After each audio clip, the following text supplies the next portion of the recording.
도시에는 아데미 여신을 숭배하는 그런 아데미 여신을 숭배하는 그런 사람들이 대단히 많고, 이 아데미 여신이 그런 영적인 어둠 세력들이 이 에베소 도시를 지배하고 있었다라는 것을 볼 수가 있습니다. 그래서 이 아데미 여신의 우상을 만들어 가지고 파는 이런 데메드리오와 그 데메드리오와 같은 사람들에 의해 가지고 엄청난 소요가 일어났다, 소동이 일어났다라고 보았죠. 그래서 부득불 바울 사도가 에베소에 더 머물 수가 없기 때문에 에베소를 떠나게 됩니다. 이렇게 복음을 전하다가 큰 시련을 당하고 환난을 당하기 때문에 다른 곳으로 옮기는 이러한 일들은 우리가 사도행전에서도 보고 있죠. 또 그뿐만이 아니라 우리 기독교 역사를 통해서도 이런 일들이 많이 일어나는 것을 볼 수가 있습니다. 그래서 한쪽 교회에서 복음을 전하다가 많은 시련과 어려움을 당할 때 다른 곳에 가서 복음을 전하는 이런 일들이 기독교 복음사에 아주 많이 나타나 있는 것을 보게 됩니다. 자, 그래서 이 바울 사도와 그 선교팀들이 에베소 도시에서 일어난 영적인 소요가 이제 진정이 되었습니다. 그래서 바울은 제자들을 불러가지고 건면하고 이제 마게도냐 지방으로 떠나게 됩니다. 그것이 20장 1절에 나와 있죠. 소요가 그침에 바울은 제자들을 불러 권한 후에 작별하고 떠나 마게도냐로 가니라. 에베소에서 다시 마게도냐 지방으로 갑니다. 바울 사도가 에베소에서 큰 시련을 당하고 엄청난 소동이 일어나고 그런 모든 과정 속에서도 20장 1절에 보니까 아주 평안하게 이 에베소를 떠나게 됩니다. 그 이유가 무엇이냐면은 이 제사장 에베소에 있는 서기장에 의해 가지고 이 아주 지혜로운 서기장이 있었죠. 그 소동을 일으키는 무리들을 잘 설득해 가지고 그들이 소동을 그치게 하고 질서를 회복시킵니다. 그래서 바울 사도가 안전하게 제자들과 그리스도인들과 작별 인사를 나누고 에베소를 떠나서 마게도냐로 가는 모습을 20장 1절을 통해서 우리에게 가르쳐 줍니다. 자, 이 마게도냐 지방은 우리가 사도행전 16장부터 보면은 지금의 말하면 유럽 지역입니다. 유럽의 남부 지역이죠. 그래서 빌립보 도시, 또 데살로니가 도시, 베레아 도시, 이곳을 바울 사도가 2차 선교를 하면서 그곳에 복음을 전해서 빌립보 도시에도 빌립보 교회가 세워졌고, 데살로니가 도시에도 데살로니가 교회가 세워졌고, 베레아 도시에도 베레아 교회가 세워졌다라는 것을 우리가 살펴봤습니다. 자, 그래서 바울 사도가 2절에 보면 이렇게 말합니다. 그 지방으로 다녀가며, 마게도냐 지방이죠. 즉 빌립보, 데살로니가, 베레아 지방으로 다녀가며 여러 말로 제자들에게 권하고 헬라에 이르니, 여러 말로 제자들을 권하고 헬라에 이르렀다 그랬습니다. 자, 이 바울 사도가 제자들에게 여러 말에서 많은 말로서 권면했다는 겁니다. 바울 사도가 제2차 선교를 하면서 빌립보, 데살로니가, 베레아 이곳 선교하지 않습니까? 우리가 다 살펴봤습니다. 거기서도 많은 핍박을 받기 때문에 급히 그곳을 떠나게 됐다라는 것을 살펴봤죠. 급히 떠나게 됐기 때문에 이 데살로니가 지역에 대한 아쉬움을 마게도냐 지방에 대한 아쉬움을 많이 갖고 있습니다. 특별히 데살로니가 교회에서 그랬다는 거죠. 마치 데살로니가 교회에서는 밤중에 도망치듯이 떠나게 됩니다. 그래서 많은 아쉬움을 갖고 있었다라는 것을 우리가 살펴봤습니다. 그래서 바울 사도가 나중에 데살로니가 교회를 보면서 데살로니가 전서와 후서를 기록해가지고 편지를 보내는 겁니다. 자, 이 3차 전도를 하면서도 마게도냐로 다시 돌아갑니다. 그래서 베레아, 데살로니가, 빌립보 이 교회들을 돌아가면서 그곳에서 제자들을 하는 말로 권면하는 거예요. 이 권면했다는 것을 힘을 주고 위로하고 잘 가르쳤다는 겁니다. 그러니까 요즘 말로 하면은 그곳에 있는 그리스도인들을 주님의 말씀을 가지고 잘 양육해가지고 힘을 얻겠다는 거예요. 자, 에베소에서 이제 에베소 더 이상 있을 수 없기 때문에 마게도냐 지방을 가가지고 그곳에 다니면서 그곳에 그리스도인들 복음을 전할 때 받아들이고 그리스도인 된 그 제자들에게 주님의 말씀을 가지고 위로하고 가르쳐주고 양육하면서 그들의 마음을 굳건하게 하는 이러한 일들을 바울 사도가 행했다라고 2절은 가르쳐주고 있습니다. 자, 그래서 이곳에 많은 말로 권하고 헬라에 이르러, 자, 마게도나로 갔다가 마게도나 지방에는 빌립보 교회, 데살로니가 교회, 베레아 교회가 있지 않습니까? 그곳에 갔다가 이번에는 헬라 지역으로 가게 됩니다. 자, 이 헬라 지역에는 고린도가 있고 아덴이 있다 그랬지 않습니까? 그러니까 이미 그곳에도 바울이 다 다녀갔어요. 그러니까 고린도에서도 복음을 전합니다. 고린도 도시, 그 아주 부패하고 음란한 타락한 고린도 도시에서도 복음을 전해가지고 고린도 교회가 세워집니다. 아덴에도 복음을 전해가지고, 물론 아덴에서는 그 철학적인 문제로 많은 시련과 어려움을 당했지만은 거기서도 많은 사람들이 복음을 듣고 그리스도에 대한 이러한 모습을 보게 되죠. 자, 그래서 헬라라고 말하는 거기 그 지역은 바로 고린도와 아덴이 있는 아가야 지역을 가지고 헬라다, 이렇게 성경은 우리에게 가르쳐주고 있습니다. 자, 그래서 이 헬라까지 와가지고 고린도와 아덴까지 다시 와서 이제 바울 사도가 자신의 배를 타고 수리아라는 곳으로, 수리아 지역, 즉 예루살렘 북부에 있는 유대 지역으로 가고자 하는 그런 계획을 갖고 수리아로 가고자 배를 타고 가려고 합니다. 그런데 유대인들이 음모를 꾸미고 있다는 것을 알게 됩니다. 이 배를 타고 가는데 그 배를 타고 갈 때 많은 유대인들이 그 배에 같이 타는 거예요. 그래서 예루살렘에 가가지고 6월절에 명절을 지키기 위해서 예루살렘 가는데 바울이 그 배를 타고 가고자 했단 말이에요. 그러니까 그 배를 타고 가다가 바울을 죽여야 되겠다라는 이런 음모가 있다라는 것을 바울이 알게 되는 겁니다.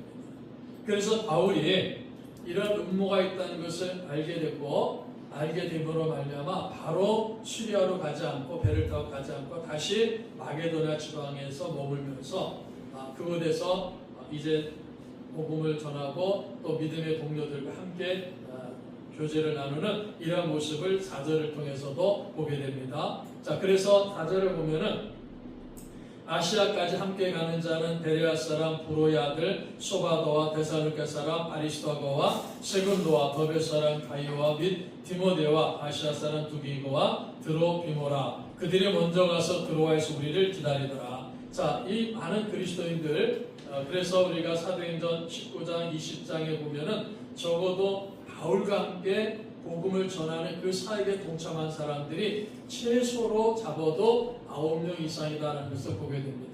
그러니까 이 9명 이상이 되는 사람들 가운데 그 제자들 가운데 어떤 사람이 드로아에 먼저 가는 거예요.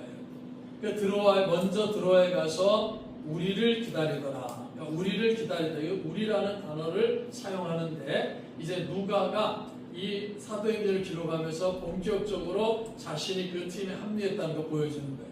그러니까 바울 사도와 우리라는 표현을 통해서 바울 사도와 누가가 함께 있다라는 것을 보여줍니다. 계속해서 우리가 하면서 바울 사도는 누가가 지금 함께 동행하고 있다라는 것을 보여줍니다. 항구 도시입니다. 드로아는 항구 도시인데 이 항구 도시에 4절에 나와 있는 이 사람들이 먼저 가가지고 바울과 그 다른 사람들이, 일행들이, 우리라고 표현되는 그 사람들이 그 드로아의 그를 기다리고 있다는 거죠. 그래서 바울 사도가 6절을 보시면요, 우리는 무교절 후에 빌립보에서 배로 떠나 닷새 만에 들어와 있는 그들에 가서 이래를 머무리라. 자, 무교절 후에 빌립보에서 배로 떠나 그랬습니다. 빌립보에서 무교절 지나고 나서 배를 떠나가지고 닷새 만에 천천히 항해를 하면서 드로아에 도착합니다. 그래서 거기서 먼저 가 있는 사람들을 만나게 되죠. 그 만나게 돼서 즉 일주일을, 한 주간을 그곳에서 머뭅니다.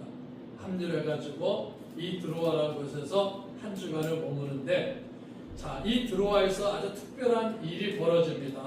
자, 7절을 보십시오. 그 주간의 첫날에 우리가 떡을 떼려 하여 모였더니 바울이 이튿날 떠나고자 하여 그들에게 강론할새 발을 밤중까지 계속하네. 그 주간의 첫날이라 했어요. 이래를 머무니라 그랬는데 이래라는 말이 우리나라 순우리말입니다. 일주일 한 주간을 일주일 7일을 말합니다.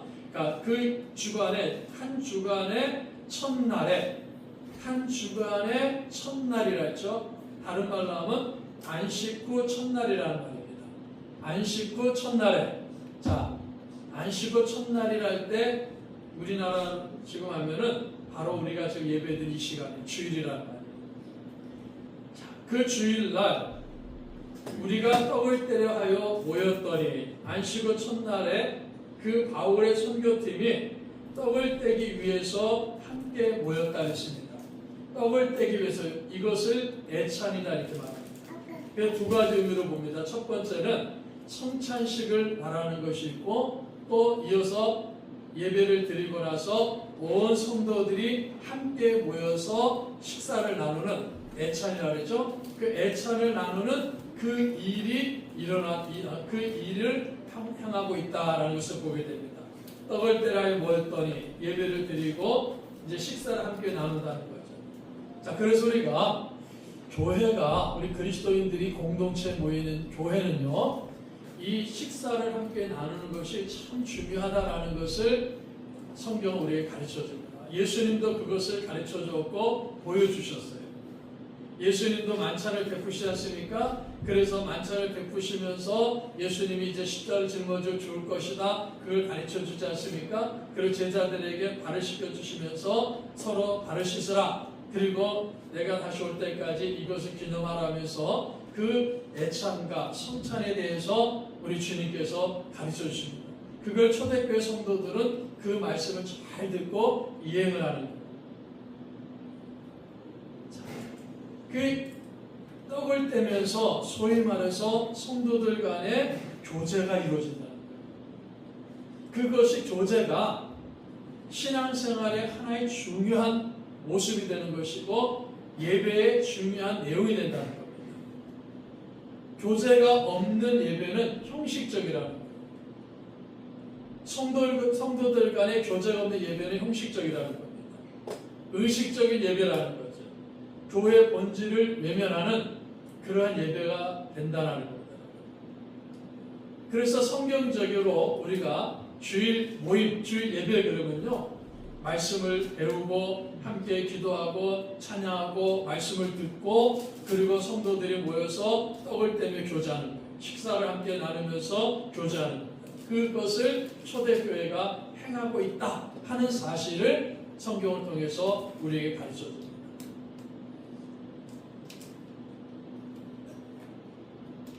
우리 한국교회가요, 코로나라는 엄청난 일을 경험했지 않습니까? 그 코로나를 경험해서 많은 교회들이 함께 떡을 뗀, 즉 식사를 함께 성도들이 밥을 먹으면서 교제하는 그 식사 시간을 없앤 교회들이 많습니다. 우리 노예 안에서 그런 교회들이 많은데요, 요즘 보니까요 다시 환원했습니다. 그 코로나 기간하고 1, 2년 정도 지나면서 교회가 예배를 드리고 그냥 헤어지고 이러니까는 영적인 활력을 다 잃어버린 거예요. 그냥 목사님도 그렇고 성도도 다 그것이 마음이 아픈 거예요. 그래서 다시 교회들마다 회복을 해가지고 예배를 드리고 나서 함께 식사하는 이런 일들을 자행하는 모습들을 보게 됩니다. 왜 그것이 중요하느냐? 성도들 간의 교제를 나누는 것이 그만큼 중요하다는 사실을 성경은 우리에게 가르쳐줍니다. 자, 그래서 바울 사도가 이제 그렇게 예배를 지고 그들에게 강론할새 말을 밤중까지 계속했다 그랬습니다. 말씀을 가르치는 거예요. 강론하는 겁니다. 설교죠. 그래서 설교하는데 오늘 본문의 말씀 보면은 긴 시간 동안에 바울이 일방적으로 설교하는 것이 아니라 설교를 하고 말씀을 전하고 질문하면은 그 질문을 받고 답을 해줘가는 그러한 시간을 길게 갖는 거예요. 왜 그렇습니까? 바울은 이튿날 떠나기로 약속이 되기 때문입니다. 이튿날 자기는 이 드로아를 떠나고자 하는 그런 계획을 잡고 있기 때문에 이 바울 사도가 말씀을 강론하는데 밤중까지 계속했다. 늦은 밤까지 말씀을 계속적으로 강론하는 거예요. 그러니까 우리가 예를 들어서 주일날 안식일 첫날 모여가지고 예배 드리지 않습니까? 그래서 교제를 나누고 떡을 떼면서 다 예배를 드리고 나서 좀 어느 정도 시간이 지나고 저녁 시간이 돼가지고 이제 바울 사도가 그곳에 있는 모든 성도들과 함께 말씀을 가르치는 거예요. 말씀을 전하고 질문해서 또 말씀을 가르쳐주는 이러한 시간을 갖는데 긴 시간을 갖는 거예요. 밤중쯤 됐는데 깊은 밤이 됐는데도 계속해서 말씀을 강론합니다. 왜 그렇습니까? 내일 떠나기 때문에 바울은 조금이라도 더 주의 말씀을 전하고자 하는 그 간절한 마음을 가지고서 밤중쯤 되었을 때까지 계속해서 말씀을 전하는 겁니다. 이튿날 떠나고자 하였다 그랬지 않습니까? 이튿날 떠나고자 하여.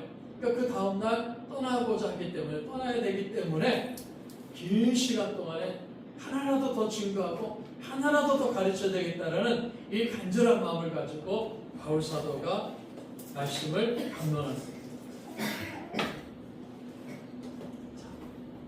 아마 그곳에 모여있는 성도들도 그런 마찬가지예요. 그 당시에 가장 위대하고 가장 훌륭하게 복음을 전하는 그러한 복음을 전하는 바울 사도가 자신들에게 왔단 말이에요. 자신들에게 와가지고 함께 예배하고 말씀을 강론하니까요 얼마나 귀합니까? 얼마나 좋습니까? 그래가지고 지금으로 말하면 사경회가 열린 거예요.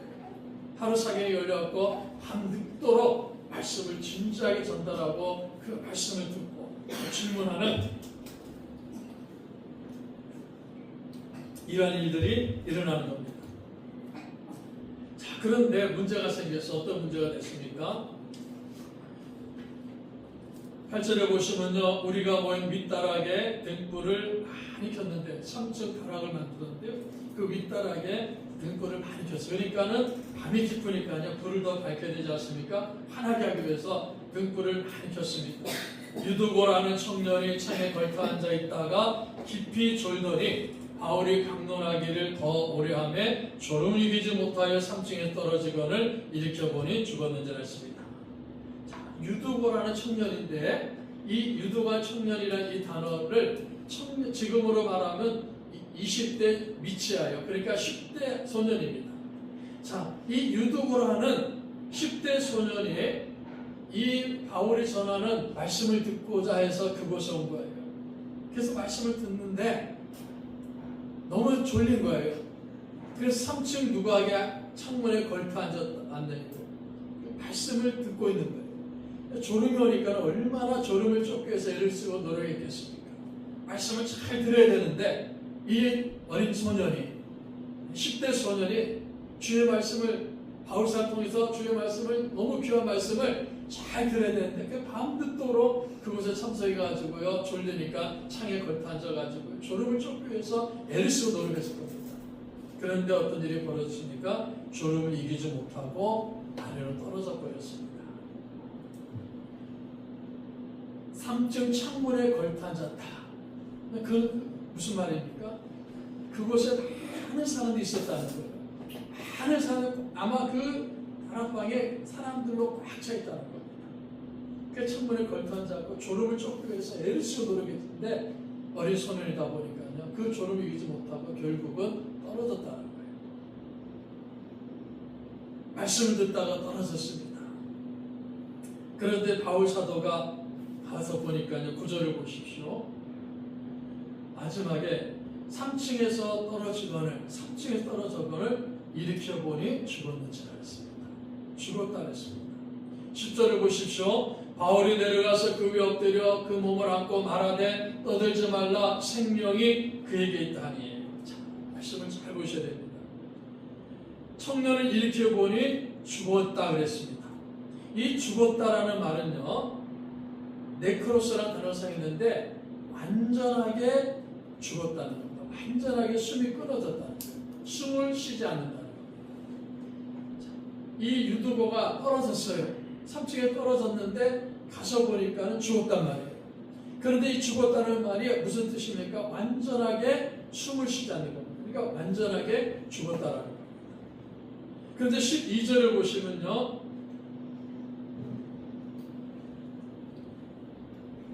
사람들이 살아난 청년을 데리고 살아났다 그랬지 않습니까? 이 살아났다는 것은 기절했다, 깨어났다 그 말이 아니에요.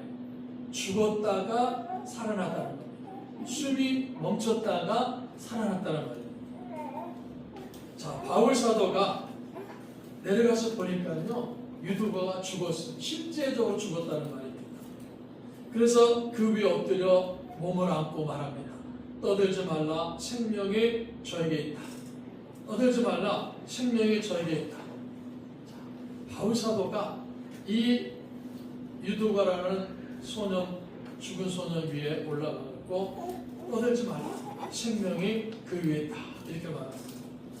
죽은 아이의 몸 위에 엎드리기 전에 엎드릴 때 기도하는 거예요. 자, 바울이 이러한 기도를 하는 것은 우리가 열왕기 하나, 열왕기 상에 보시면요, 엘리야 선지자, 엘리사 선지자도 죽은 아이 위에 엎드려서 기도하는 이런 모습을 보여줍니다.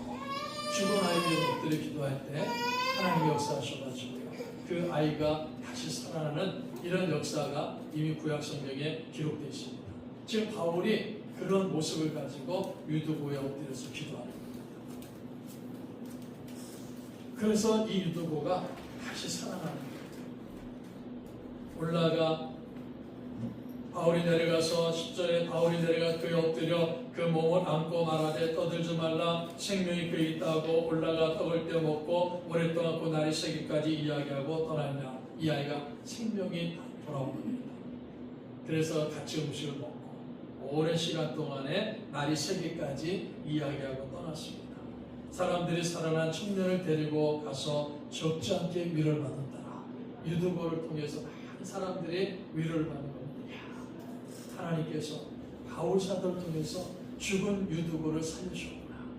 유두고가 죽었다가 다시 살아났구나. 그러니 바울이 전하는 저 복음은 진짜구나. 바울은 하나님이 보내신, 주님이 보내신 사도구나 하는 것을 확신하면서 사람들이 위로를 받았다 하는 사실을 성경은 우리에게 가르쳐줍니다. 바울은 성도들과 함께 떡을 떼어서 먹고 날이 새기까 이야기 나누고다.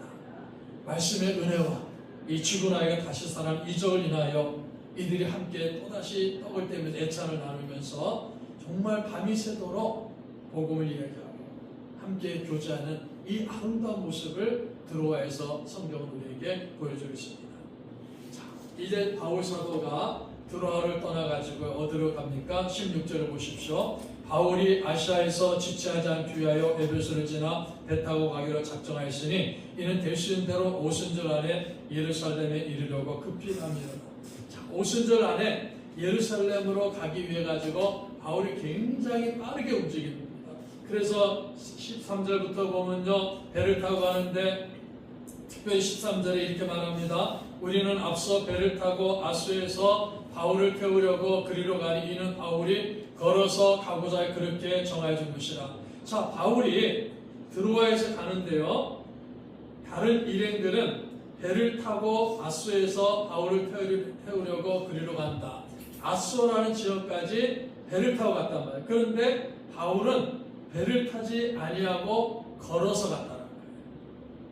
자, 오랜 시간이 걸리는 거리를 바울이 걸어서 갑니다. 우리 예수님께서도 어떤 기적을 행하시고 제자들을 다 배를 타고 보내고 홀로 한적한 곳에 가셔서 기도하시는 모습을 성경은 우리에게 보여주지 않습니까? 자, 이 바울 사도도 자기와 동행한 선교팀들을 보내고 바울이 걸어서 가고자 그렇게 정해진 것이다. 바울이 걸어서 가는 거예요.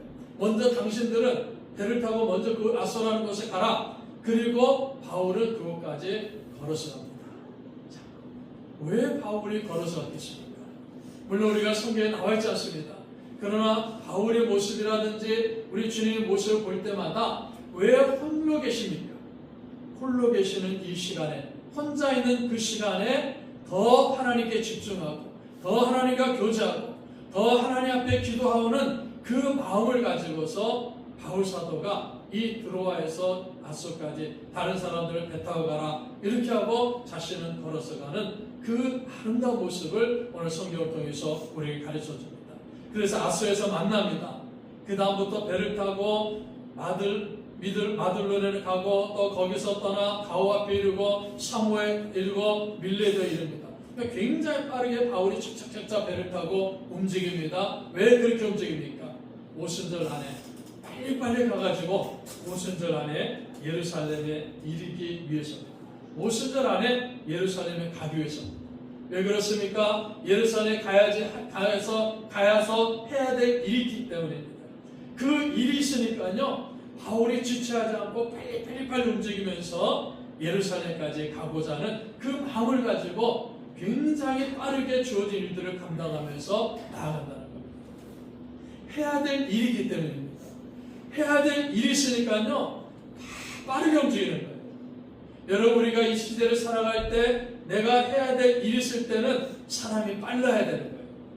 그런데 어떤 분들을 보면요, 해야 될 일이 있음에도 불구하고요, 그냥 빠르지 않고 그냥 적당히 움직이는 사람들도 있습니다. 열매를 맺지 못합니다. 해야 될 일이 있으니까요, 바울은 빠르게 움직입니다. 그 해야 될 일을 하기 위해 가지고 긴 시간 동안에 걸어가면서 하나님과 대화하고 교제하고 기도하면서 이제 해야 될 일이 있기 때문에 빠르게 움직이면서 빠른 시간 안에 내가 예루살렘에 가야 되겠다는 그러한 간절한 마음을 갖고 행동하는 바울의 모습을 성경을 통해서 우리에게 보여주고 있습니다. 자, 이 바울 사도 오순절 안에 예루살렘 도착하려고 행로를 서두르었다는 겁니다. 해야 될 일이 있기 때문에 빠르게 움직입니다. 자, 오늘 우리는 이 두 말씀을 보면서 이 두로아라는 지역에서 두 가지를 살펴봅니다. 첫 번째는 유두고라는 청년입니다. 소년이죠. 이 유두고가 말씀을 듣다가 졸아서 떨어져 죽었다. 하나님의 유독을 다시 살린다.